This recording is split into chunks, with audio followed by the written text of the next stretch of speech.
You look at who are the key players in building safe housing. Yeah. It's masons, it's contractors, it's the banks giving mortgages, it's insurance companies, it's engineers that are designing the buildings. And if you look at all these players, those are the people that are going to be playing a critical role. Sure. And it's also a business for them. And so what they need to be able to do is make a profit. Sure. So if we're able to get trained engineers, and there's a demand for earthquake-resistant buildings, designs, and we have trained engineers who do that, that becomes a market for them. That now becomes a specialization that they'd be able to get more business from. We talk to banks because they're interested in increasing the number of people holding mortgages, and if we can get them to reduce the amount of money, the payment on a mortgage, if they guarantee that they're going to build an earthquake-resistant home, it reduces the risk that the bank has in the mortgage. So if there is a disaster and the building is not as damaged as it could have been if it wasn't built appropriately, then the bank saves money. Same thing for insurance companies. So we can work with them to look at putting together packages that are in their business interest, but also provides a safe environment for the homeowners and people in the neighborhood. Have you had the chance to kind of get a feel of how much safe the private sector themselves are, the infrastructure, the banks and the companies? You know, it's very interesting that you asked that question, because one of the meetings that we had was with insurance companies, and the insurance basically industry says that people don't think of insurance. And we did a little informal poll of professionals that I'm traveling with and working with, and asked, is your house insured? Is your nobody's house is insured. So looking at why that's not a very good idea is something that we're going to be working on to raise awareness for, again, homeowners, that insurance is a good thing to have. It protects you and your investment, and it's really the path that homeowners should be taking, so that, as I said, so they're protected and their investments are protected. So we're looking at different models of finding ways to promote insurance and maybe to offer opportunities for savings, to encourage building the pool of people that are participating in insurance programs. Yeah, I was like, my question was kind of directed towards the fact that, when you're working with private sector agencies, the bigger ones, say for example, the banks or the industries or the insurance companies, these are the companies which kind of have like lots of offices around Nepal and lots of cities and stuff. So just like when people say charity should start from home, I'm just wondering whether their thing is earthquake resistant or not. So the four groups that we've been talking to people about is we've got the publicly funded government buildings, we've got commercial property, we've got real estate agents, and we've got private owners of the building. The group that we're primarily focusing on is the private owners. The government buildings have a tendency, because of the requirements that they're of being earthquake safe. The real estate agents, we need to get more information from them. The commercial property, if they're taking out a mortgage, they have an awareness of earthquake-resistant building structure. So we're thinking that there's probably a higher level of knowledge that it needs to be. And there are also the groups that are asking, as I was telling you before, that they're talking to their engineers and saying, we want an earthquake-resistant building. They're the ones that that may be asking for more. But across the board, and the homeowners, if they don't take out a mortgage and it's not engineered, designed, the likelihood that it is earthquake-resistant is probably low. Okay. So I'm wondering if your partner agency, USAID's partner agency here in Nepal, INSEC, has any information on the so-called classified information regarding the the real estate agents, whether their infrastructure are resistant or not. Because a lot of people, there's this, like with the urbanization, there's been a tendency that people are buying homes now earlier in Nepal, everyone was constructing their own homes, but now there are a lot of big real estate agencies which are building colonies and stuff here in Nepal. So has your, if you have that information, that your partner agency, has they done any kind of survey or research on that, whether all these things? Yeah. I don't know if they've done any research, but it certainly is, I said, it's a group that we need to start engaging with. What I know, and this is just anecdotal, because we don't have any hard data about this, but again, if you're a real estate agent and you're needing to borrow money from the banks, and it's an engineered, designed building, the likelihood is that there may be an awareness of earthquake-resistant buildings. We can't, we have no data, at least that I know of right now, that that's the case, but it's certainly a group that we could be working with. And one of the ideas that we're having is to, for instance, look at if we can, if a real estate agent is coming in to borrow money from the banks, but to do the construction, that if they can guarantee that it's an earthquake-resistant home, that they get reductions and discounts.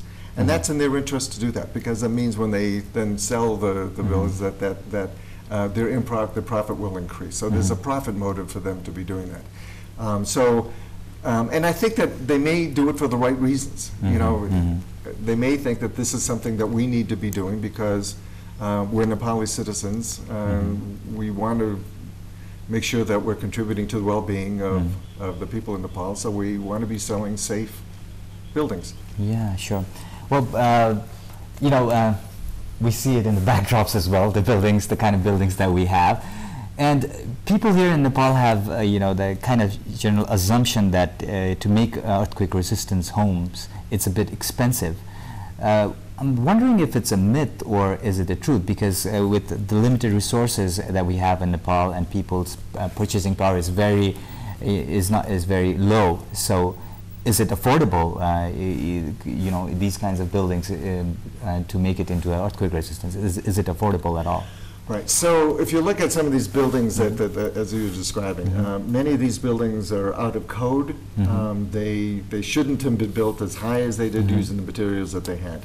So for the existing buildings that we may be seeing here that are out of code and not safe, we're looking, I don't even think we could be looking at refurbishment. I think that these buildings need to come down and they need to be rebuilt within code and then earthquake resistant.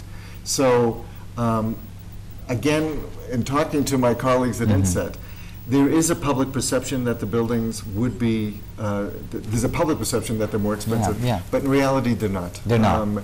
Okay. Very marginal increase. Okay. It's not a massive increase.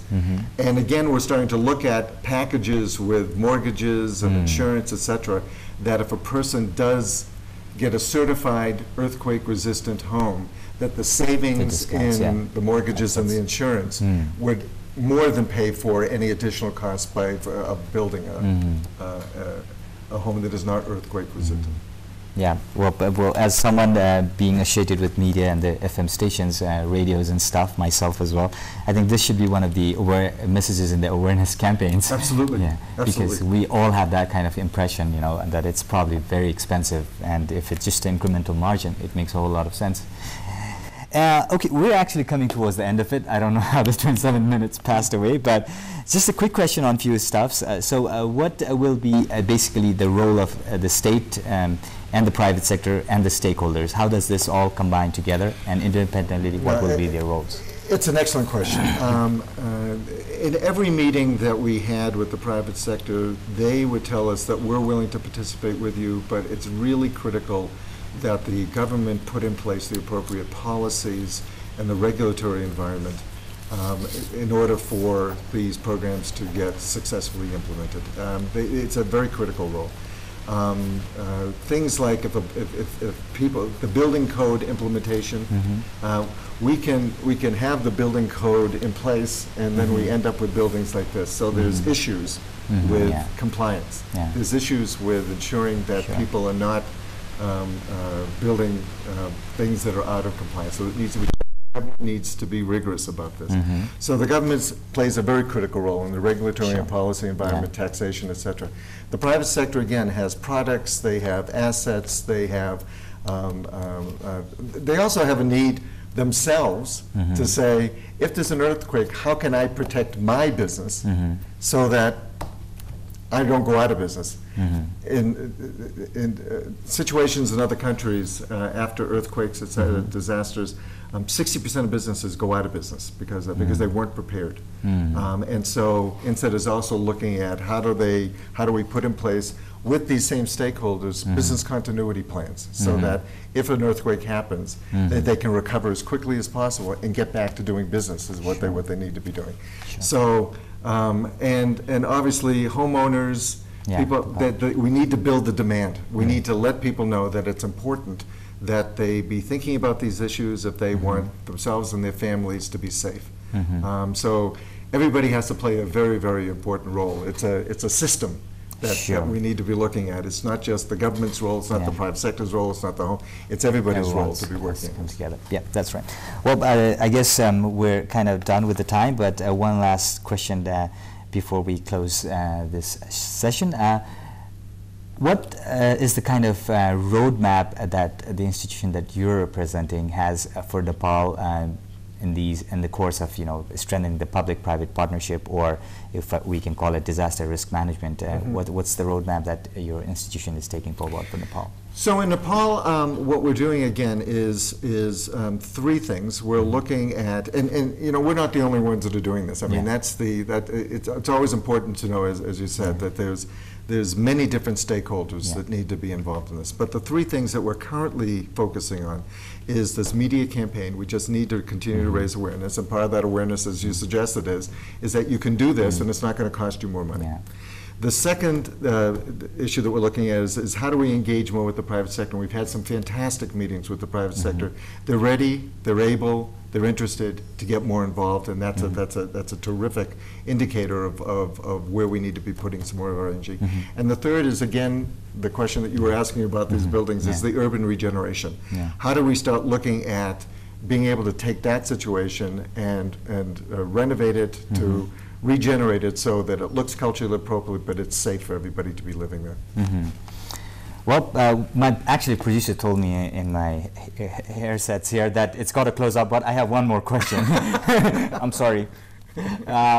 Since you've been working in this field and you've talked with the private sectors as well, comparatively, we talked about some data here that 100,000 people, 200,000 people, so many houses, and you're probably very aware of that. In how much time to come do you think that there can be a drastic change in the way Nepal is prepared for disaster management? How much time do you think that it'll take that we can bring down the risks drastically? Excellent question. I'm not even sure that I'd be able to respond to that question. What I know is that there's things that we could be doing today. Businesses could be creating business continuity planning. We could start the process of looking at urban regeneration and get people interested, and we're already talking to people about that. Certainly with the private sector, the insurance companies could be offering insurance plans that tomorrow. I mean, many of these companies could do that tomorrow. And again, government, if we could get government to make the kind of changes that we need them to do, governments kind of work slowly, so does the U.S. government, but if we can get those changes in place, we could really start making some very deep inroads into protecting the people of Nepal. Sure. Well, the talk of the town can go on and on. My producer said he's very happy with the last question, but no more last question. So I got to close this session. Thank you so much, Michael. It's been a pleasure. Thank you for having us. Thank you. So this edition of Talk of the Town comes to an end with this. Thank you so much for watching us, and we'll see you next time. Until then, goodbye.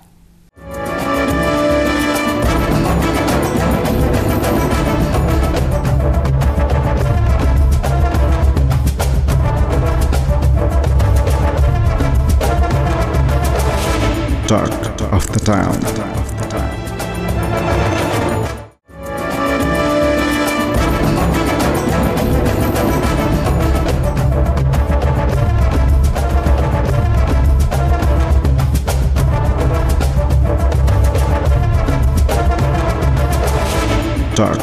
the town.